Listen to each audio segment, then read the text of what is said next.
Hello students, कैसे हैं आप सब। आशा करती हूँ आप सब अच्छे होंगे।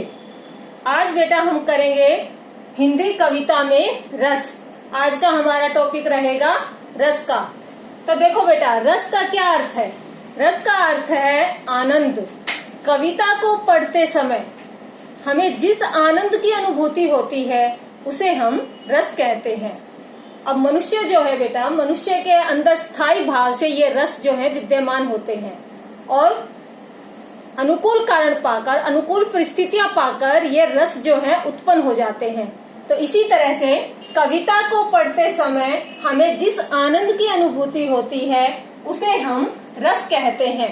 अब रस को कविता की आत्मा भी कहा गया है। कविता क्या होती है बेटा, देखो कविता में 3 वर्ण है, क, वी और ता। क मीन्स कल्पना, वी मीन्स विचार, ता मीन्स ताल। कल्पना, विचार और ताल के समन्वित रूप को हम कविता कहते हैं। जहाँ पर इन तीनों का, कल्पना का, विचार का और ताल का समन्वय होता है, वहाँ पर कविता का सृजन होता है। तो बेटा देखो, सबसे पहले जैसे कहा भी गया है कि वाक्यम रसात्मकम काव्यम, मतलब वह वाक्य जो रस से युक्त होता है वो काव्य कहलाता है। ठीक है। सबसे पहले बेटा हम जानने की कोशिश करेंगे कि रसों का प्रयोग सबसे पहले कहाँ हुआ। रसों का प्रयोग सबसे पहले यजुर्वेद के अंदर किया गया। यजुर्वेद के 33 उपनिषद के अंदर हमें रस का प्रयोग सबसे पहले दिखाई देता है। इसमें कहा भी गया था कि रसो वै सह, रसो वै सह, अर्थात वह ईश्वर आनंद का स्वरूप है। ठीक है। तो मतलब इसके अंदर जो है ईश्वर से प्राप्त होने वाले आनंद को जो है रस का रूप दिया गया है। तो हिंदी कविता में रसों की संख्या कितनी है? 9। हिंदी कविता में रसों की कुल संख्या 9 मानी गई है। वो रस 9 कौन कौन से हैं वो अब हम आगे देखेंगे। देखो बेटा, तो बेटा देखो, ये हमारे 9 प्रकार के रस हैं और इन रसों के स्थायी भाव होते हैं। तो ये इनके स्थायी भाव है। सबसे पहले हमारा आता है श्रृंगार रस। श्रृंगार रस, इसका स्थायी भाव क्या है? प्रेम, रति। हास्य, हास्य का स्थायी भाव है हास्य। उसके बाद आता है बेटा हमारा करुण रस। करुण रस का स्थायी भाव होता है शोक। उसके बाद रौद्र रस। रौद्र रस का स्थायी भाव है क्रोध। वीर रस, वीर रस का स्थायी भाव है उत्साह। भयानक रस, भयानक रस का स्थायी भाव है भय। ऐसे ही विभत्स रस, विभत्स रस का स्थायी भाव है जुगुप्सा। अद्भुत रस, अद्भुत रस का स्थायी भाव है विस्मय। और शांत रस, शांत रस का स्थायी भाव है शम। इस तरह से बेटा ये 9 प्रकार के रस हमारी कविता के अंदर होते हैं। और ये जो स्थायी भाव होते हैं ये प्रत्येक मनुष्य के हृदय में सुप्त अवस्था में होते हैं और अनुकूल कारण पाकर ये उद्भूत हो जाते हैं, मतलब प्रकट हो जाते हैं। इस तरह से बेटा आज हम जो है हिंदी कविता में रस पढ़ेंगे। अब हम इनको बारी बारी से एक एक रस को एक्सप्लेन करेंगे। ठीक है बेटा। तो सबसे पहले हम लेंगे इसमें श्रृंगार रस को। श्रृंगार रस को लेंगे सबसे पहले।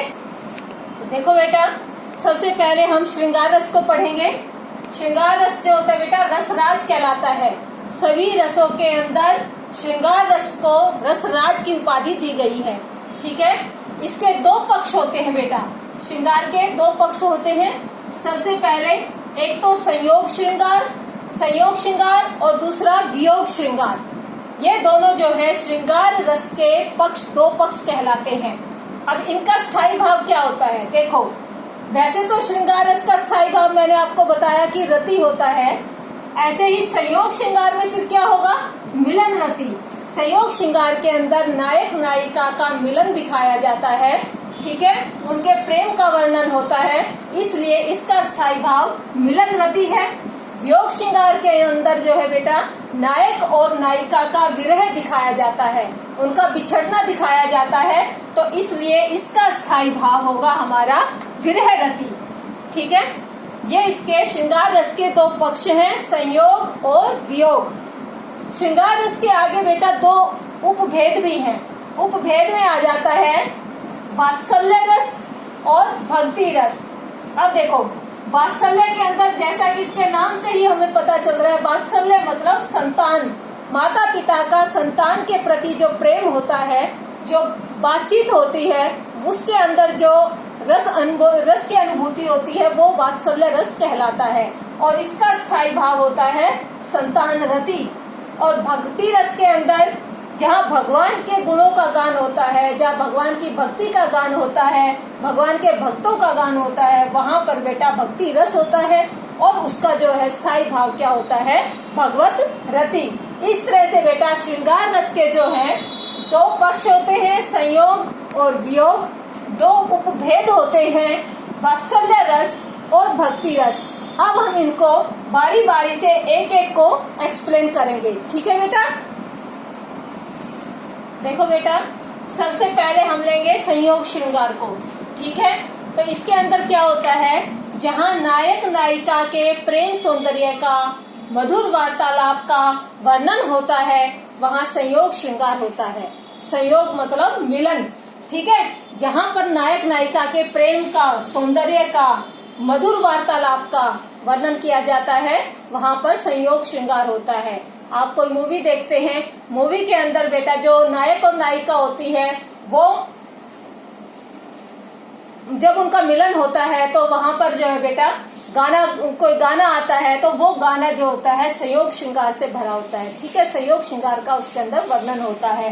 तो ऐसे ही बेटा, जैसे अब एग्जाम्पल देती हूँ मैं आपको, कहत नटत रीझत खीजत मिलत खिलत लजियात भरे भौन में करत है नैनन ही सो बात। अब देखो, इसके अंदर भी बेटा संयोग श्रृंगार का वर्णन है। क्या है इसमें, श्री कृष्ण जी जो है राधा जी से मिलने जाते हैं, और राधा जी जो है वो अपने माता पिता जी के साथ बैठी हैं। तो कृष्ण जी बाहर से ही राधा जी को इशारा करते हैं, बाहर आने के लिए बाहर बुलाते हैं उनको। तो कहत श्री कृष्ण जी कहते हैं राधा जी को, नटत राधा जी मना कर देती हैं कि मम्मी पापा बैठे हैं, नहीं आ सकती हूँ, ठीक है। फिर रीझत, तो राधा जी के इस तरह मना करने का जो स्टाइल था, उसके ऊपर श्री कृष्ण जी रीझ जाते हैं। खीजत, अब राधा जी श्री कृष्ण को देखती है कि वो खुश हो रहे हैं, वो मना कर रही है और वो खुश हो रहे हैं, तो वो खींच जाती है, वो चिढ़ जाती है। मिलत, फिर क्या होती है, राधा जी मुड़ के देखती है श्री कृष्ण जी को, कहीं वो नाराज होकर चले तो नहीं गए हैं। तो जैसे ही वो मुड़कर देखती है तो श्री कृष्ण जी वहीं खड़े होते हैं, तो उन दोनों की नजरें आपस में मिलती हैं। मिलत खिलत, फिर क्या होता है, दोनों ही जो हैं खिल जाते हैं, खिल जाते हैं मतलब खुश हो जाते हैं। लजियात, फिर ऐसे में राधा जी जो है शर्मा जाती हैं। भरे भवन में करत हैं नैनन ही सो बात। अब क्या है, दोनों के दोनों जो हैं भरे भवन में, भरे हुए भवन के अंदर, मतलब जहाँ उनके माता पिताजी बैठे हैं, ऐसे भवन के अंदर ही दोनों जो हैं करत हैं नैनन ही सो बात, आंखों ही आंखों में बात कर रहे हैं। तो बेटा यहाँ पर जो है संयोग श्रृंगार है, राधा जी और श्री कृष्ण जी की जो है जो मधुर चंचलता है, जो मधुर वार्तालाप है, जो आंखों ही आंखों में जो वो इशारा कर रहे हैं, उसका वर्णन है। तो यहाँ पर संयोग श्रृंगार होगा। ऐसे ही अगला एग्जाम्पल देखिए आप। नेक्स्ट एग्जाम्पल है हमारा, राम को रूप निहारती जानकी कंकण के नग की परिछाई। मतलब राम को रूप निहारती जानकी, ये बेटा उस समय का उदाहरण है जब सीता जी का स्वयंवर चल रहा था और राम जी जो है साइड में बैठे थे लक्ष्मण जी और विश्वामित्र जी के साथ, और सीता जी जो है राजा जनक के साथ खड़ी हुई थी। सीता जी राम जी की तरफ देखती हैं, तो दशरथ जी देखते हैं कि सीता जो है राम की तरफ निहार रही है, तो ऐसे में सीता जी शर्मा जाती है। फिर वो राम जी का दर्शन करने के लिए क्या तरीका निकालती है, वो अपने कंकन की, मतलब कंगन के नग की परछाई के अंदर जो है श्री राम जी के दर्शन करती है और खुश होती है। तो राम को रूप निहारती जानकी, मतलब राम जी के रूप को निहार रही है माता जानकी। कैसे, कंकन के नग की परछाई, जो कंगन है उसके नग के अंदर श्री राम जी की परछाई को माता जानकी जो है देख रही हैं। तो बेटा यहाँ भी जो है संयोग श्रृंगार का वर्णन है। तो ये दोनों जो है बेटा, जहाँ नायक नायिका के प्रेम का वर्णन होता है, मिलन का वर्णन होता है, वहाँ पर संयोग श्रृंगार होता है। ऐसे ही एक एग्जाम्पल और है, वो देखें। देखो बेटा, ये एक और एग्जाम्पल है संयोग श्रृंगार का। राधिका कहे श्याम सुंदर से, तेरी मुरली में नेक बजाऊंगी। तुम जो जो तान भरो मुरली में, मैं सोई सोई तान सुनाऊंगी। तुम दधी बेचन जाओ वृंदावन, मैं मद रोकन आऊंगी। हमरी चूनर तुम ओढ़ो, मैं सिर मुकुट धराऊंगी। सूर श्याम तुम बनो राधिका, मैं नंदलाल कहाऊंगी।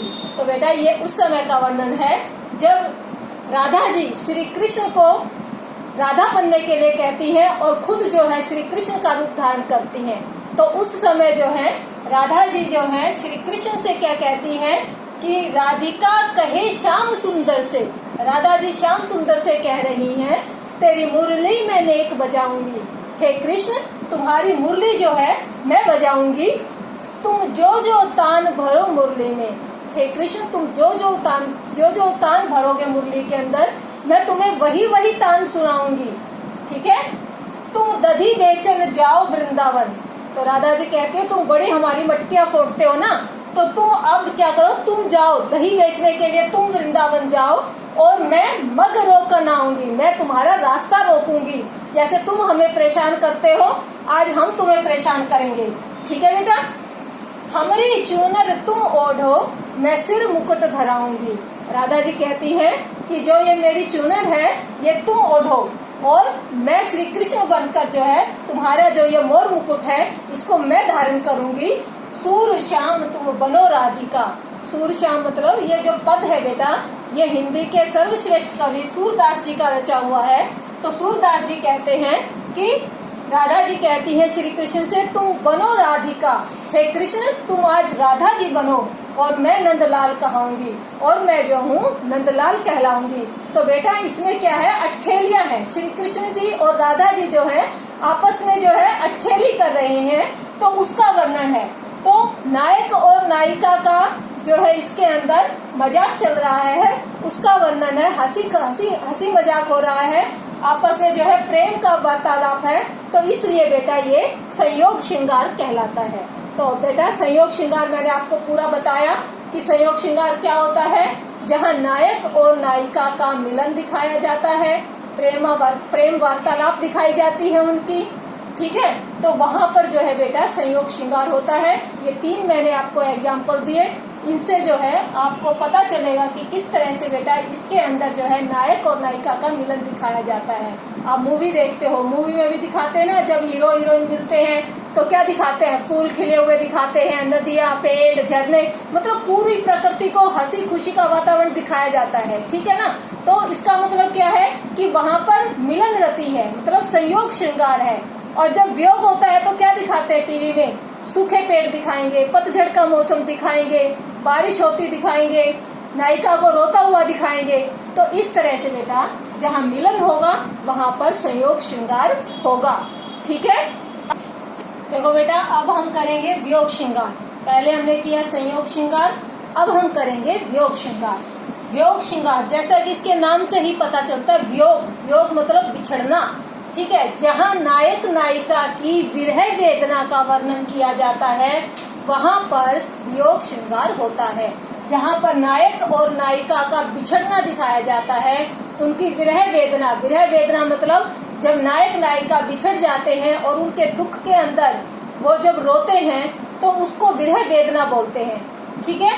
तो नायक नायिका की विरह वेदना का जहाँ वर्णन होता है, वहाँ पर वियोग श्रृंगार होता है। जैसे देखे उदाहरण, निसी दिन बरसत नैन हमारे, सदा रहती पावस ऋतु हम पर, जब ते श्याम सिधारे। अब देखो, नैन बरसत नैन मतलब इससे पता चलता है, इन्हीं शब्दों से पता चलता है कि ये वियोग श्रृंगार है। तो इसमें जो उदाहरण है वो जब श्री कृष्ण जी जो है गोपियों को छोड़कर, ठीक है, चले गए थे, तो इसमें जो उनके विरह में गोपियों की जो दशा हुई थी उसके बारे में उन्हें इसमें बताया गया है कि निसी दिन बरसत नैन हमारे जो नैन है, हमारी जो आंखें हैं, वो दिन रात बरसती रहती हैं, श्री कृष्ण के विरह में तड़पती रहती हैं। सदा रहती पावस ऋतु हम पर, जब ते श्याम सिधारे, जब से श्री कृष्ण हमें छोड़कर गए हैं तब से जो है इन आंखों में हमेशा पावस ऋतु बनी रहती है। पावस ऋतु मतलब वर्षा ऋतु। जैसे वर्षा ऋतु के अंदर पानी बरसता रहता है, वैसे ही श्री कृष्ण के जाने पर गोपियों की जो आंखें हैं वो जो है सब पूरा दिन जो है बरसती रहती हैं, श्री कृष्ण के विरह में तड़पती रहती हैं। तो यहाँ पर विरह वेदना का वर्णन है बेटा, विरह वेदना का वर्णन है, तो मतलब यहाँ पर क्या होगा, वियोग श्रृंगार होगा। ठीक है, ऐसे ही अगला एग्जाम्पल देखें, बिन गोपाल बैरिन भई कुंजे, तब ये लता लगती अति शीतल, अब विषम ज्वाल की पुंजे। अब क्या है, देखो इसमें क्या दिखाया है, बिन गोपाल, यहीं से पता चल रहा है कि क्या है, वियोग श्रृंगार है। बिन गोपाल, बिना श्री कृष्ण के, बैरिन भई कुंजई, ये जो कुंज हैं, ये जो कुंज लताएं हैं, ये सारी की सारी बैरन हो गई हैं, दुश्मन हो गई हैं। तब ये लता लगती अति शीतल, जब श्री कृष्ण उनके साथ होते थे तब तो ये लताएं क्या थी, बड़ी शीतल लगती थी, बड़ी सुंदर लगती थी, बड़ी सुहावनी लगती थी।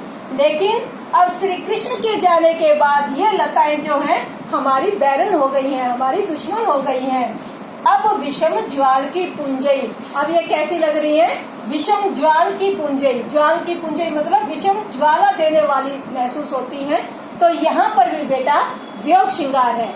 ऐसे ही एक एग्जाम्पल और देती हूँ आपको, तो बेटा देखो आगे एक उदाहरण और है वियोग श्रृंगार का।